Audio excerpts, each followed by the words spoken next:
Hello friends, আজকে আমি 38 সাইজের বোম্বে কাট ব্লাউজ কাটিং করা দেখাবো। তো এখানে আমি 1 মিটার কাপড় নিয়ে নিয়েছি আর এখানে 1 মিটার লাইলিন নিয়েছি। তো লাইলিনটাকে প্রথমে এইভাবে ডবল ফোল্ড করে নেব। তো তারপরে এখানে সোজা লাইন টেনে দেবো। তো এখানে আমার মেজারমেন্টের লেংথ রয়েছে 14 ইঞ্চি এবং তার সাথে 1 যোগ করে আমি এখানে 15 ইঞ্চিতে মার্ক করব। একই রকমভাবে এদিকে 15 ইঞ্চিতে মার্ক করে সোজা লাইন টেনে দেবো। এদিক থেকে শোল্ডারের দিক থেকে নেব 6 ইঞ্চি এবং আর্মহোলের ক্ষেত্রেও একই রকমভাবে 6 ইঞ্চিতে মার্ক করব। এরপরে সোজা লাইন টেনে দেব। এদিক থেকেও একটা লাইন টেনে দেব।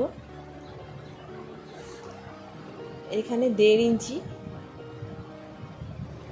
চেস্টের জন্য এখানে চেস্ট যা থাকবে তাকে 4 দিয়ে ভাগ করতে হবে, অর্থাৎ 38কে 4 দিয়ে ভাগ করলে হয় এখানে 9.5 ইঞ্চি এবং তার সাথে আমি এখানে 2 যোগ করব, অর্থাৎ 11.5তে আমি এখানে মার্ক করে রেখেছি।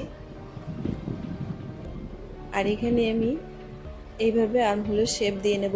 আপনাদের কাছে যদি এই স্কেল না থাকে তাহলে হাত দিয়েই নর্মালি এখানে শেপ দিয়ে নেবেন। তো আমি এখানে এইভাবে শেপ দিয়ে নিয়েছি আর্মহোলে।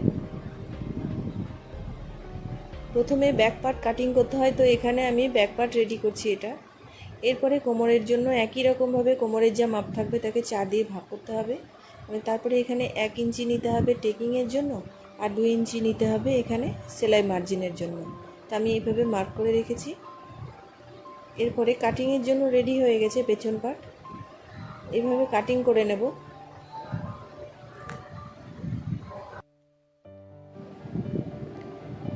এইভাবে কাটিং করে নেব আস্তে আস্তে।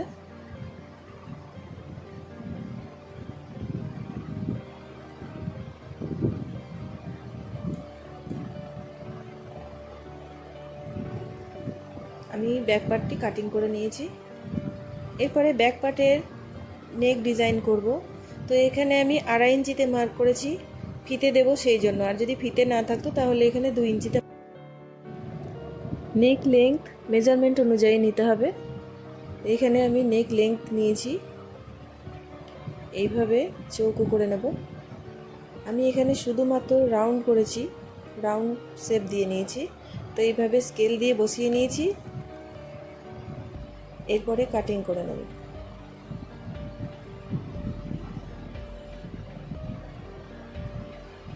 তো এখানে ব্যাক পার্ট আমার রেডি হয়ে গেল। এরপরে ফ্রন্টের পার্টে শুধু চেঞ্জ করতে হবে। এখানে আগে যা মাপ নিয়েছিলাম তার থেকে 2 ইঞ্চি মতো বেশি করে এখানে ভাঁজ করে নিয়েছি। তো দেখে নাও কিভাবে আমি 2 ইঞ্চি করে এখানে বেশি নিয়েছি। এইভাবে 2 ইঞ্চি করে প্রথমে মার্জিন টেনে নেব।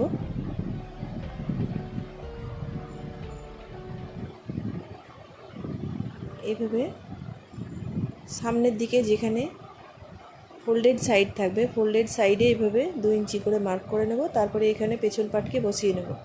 বসিয়ে নিয়ে এইভাবে যেরকমভাবে থাকবে নিচের দিকে বাদ দিয়ে বাকি সব দিকে আমি একই রকমভাবে ড্রয়িং করে নেব। নেক শেপটা আমি পরে দিয়ে নেব। এরপরে আর্মহোলের বক্সটা করে নেব।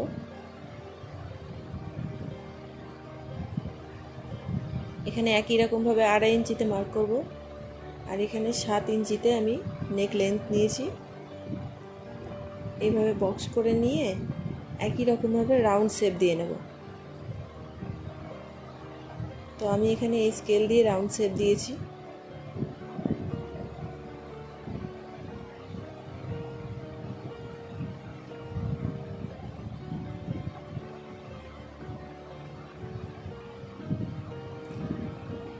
এদিক থেকে বাস্ট পয়েন্ট 11 ইঞ্চিতে মার্ক করেছি আর এখানে চেস্টের সাইজ যা থাকবে তাকে 10 দিয়ে ভাগ করতে হবে এবং যা বেরোবে তাকে 2 দিয়ে গুণ করতে হবে এবং তার সাথে 1 যোগ করে এখানে আমার 8.5 ইঞ্চিতে এসছে।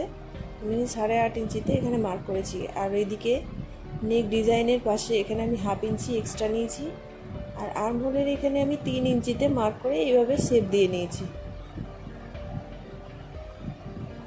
এইভাবে ভালো করে শেপ দিয়ে নিয়েছি। তারপরে এই দিক থেকে আমি মিডল পয়েন্ট বের করে নেব। আর এখানে আমি 1 ইঞ্চিতে মার্ক করেছি।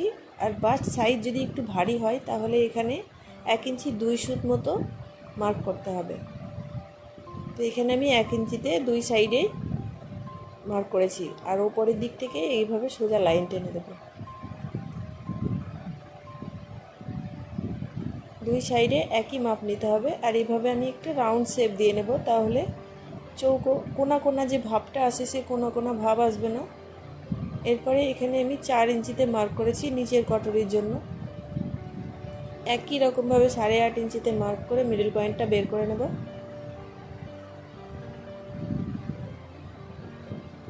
এরপরে এখানে 1/2 ইঞ্চিতে মার্ক করব। আর এই মিডল পয়েন্টের সাথে পরে এখানে অ্যাড করে দেব। ওপরের দিকে একই রকমভাবে 1 ইঞ্চিতে এখানে মার্ক করেছি। আর ওপরে যেভাবে করেছিলাম লাইন টেনেছিলাম সেইভাবে একই রকমভাবে লাইনটা টেনে দেব। আর এখানে রাউন্ড শেপ দিয়ে নেব। এভাবে রাউন্ড শেপ দেওয়া হয়ে গেছে। এরপরে নেব বেল্টের জন্য মাপ নেব। তো এখানে আমি আগে এসপার্টের জন্য মাপটা নিয়ে নিই। এসপার্টের জন্য এখানে আমি যে ওপরের কটরি আর নিচের কটরি একসাথে ভেতরের দিক থেকে এইভাবে মাপ দিয়ে নেব। ভেতরের দিক থেকে মাপে যা আসবে ওপরের দিক থেকে এইভাবে মাপ দিয়ে নিয়ে তার সাথে 1 মাইনাস করব। মাইনাস করে এইভাবে এসপার্টকে জয়েন করব। আর এসপার্টের জন্য এখানে আমি 2 সুত মতো ওপরের দিকে রাউন্ড শেপ দিয়ে নিয়েছি। এরপর আমি বেল্টের জন্য মাপ নেব। তো বেল্টের জন্য আমি এখানে 4 ইঞ্চিতে মার্ক করেছি। এইভাবে 4 ইঞ্চি মার্ক করে এভাবে সোজা লাইন টেনে দিয়েছি। এরপরে ব্যাক পার্ট যেটা কাটিং করে রেখেছিলাম সেই ব্যাক পার্ট এখানে বসিয়ে নেব। কোমরের যা মাপ থাকবে ঠিক সেই মাপই দিয়ে নেব। তারপরে এখানে ওপরের দিক থেকে 4 ইঞ্চিতে মার্ক করে এইভাবে লাইন টেনে দেব। এবার ওপরের দিক থেকে এইভাবে শেপ দিয়ে নেব বেল্টের জন্য। সামনের দিকে এটা 4.5 ইঞ্চি হবে এবং শেষের দিকে 4 ইঞ্চি হবে। এরপরে ফ্রন্ট পার্ট রেডি হয়ে গেছে। তো আমি এইভাবে কাটিং করে নেব। বেল্ট পার্ট কাটিং করে নেব এবং ওপরের কটরি আর নিচের কটরি আলাদাভাবে কাটিং করব না, এটা কাটিং করে একসাথেই রাখবো। তো এখানে অন্যরকমভাবে সেলাই করব, সেই জন্য আমি এটা এভাবে রেখে দেব। তো আমি নেক্সট পার্টে তোমাদেরকে দেখিয়ে দেবো কিভাবে এটা সেলাই করতে হবে। তো এরপরে কাটিং করে নেব একটা একটা করে। এটা এস পার্ট কাটিং করে নেব।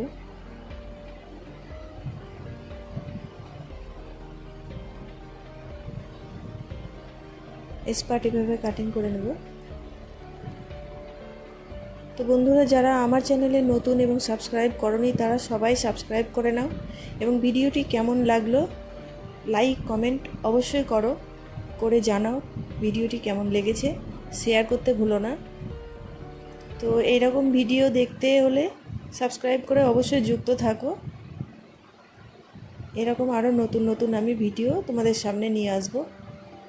তো স্পার্টের জন্য এখানে আমি 1/2 ইঞ্চি এইভাবে মার্ক করে লাইন টেনেছি।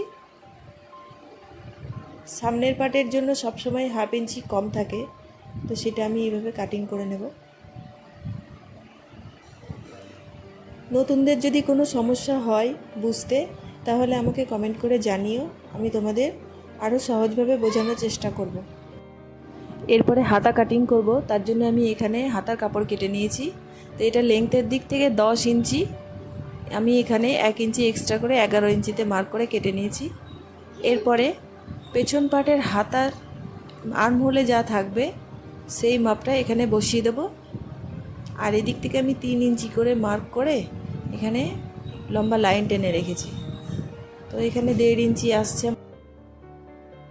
হাতার মোহরি রয়েছে 10 ইঞ্চি, সেই 10 ইঞ্চিকে 2 দিয়ে ভাগ করে এখানে আমি 5 ইঞ্চিতে মার্ক করেছি এবং তার সাথে 1.5 যোগ করে নিয়ে এইভাবে সোজা লাইন টেনে দিয়েছি।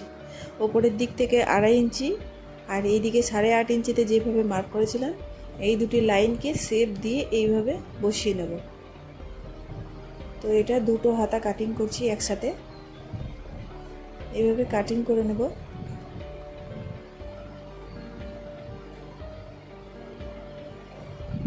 এরপরে হাতার ফ্রন্ট পার্ট বের করে নেব।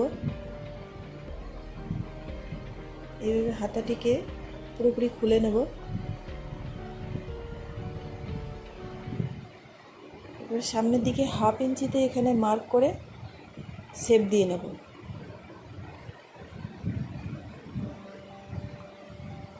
এইভাবে শেপ দিয়ে নিয়েছি, তারপরে এটাকে কাটিং করে নেব।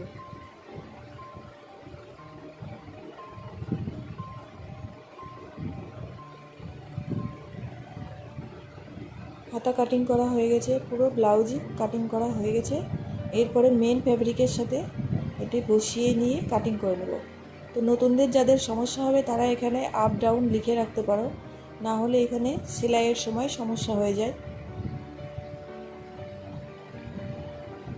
সব পার্টগুলি এক জায়গায় রেখে এরপরে আমি কাটিং করে নেব। হাতা আগেই কাটিং করে রেখেছি। এরপরে ব্লাউজের ব্যাক পার্ট, বড় বড় পার্টগুলোকে বসিয়ে আগে কাটিং করে নিতে হবে। প্রথমে ব্যাক পার্ট কাটিং করে নেব।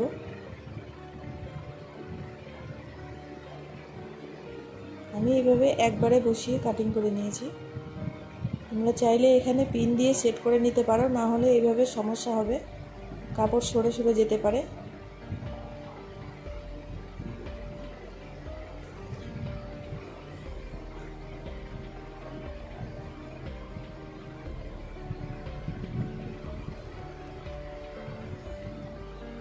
এইভাবে এই পার্টটাও কাটিং করে নিয়েছি।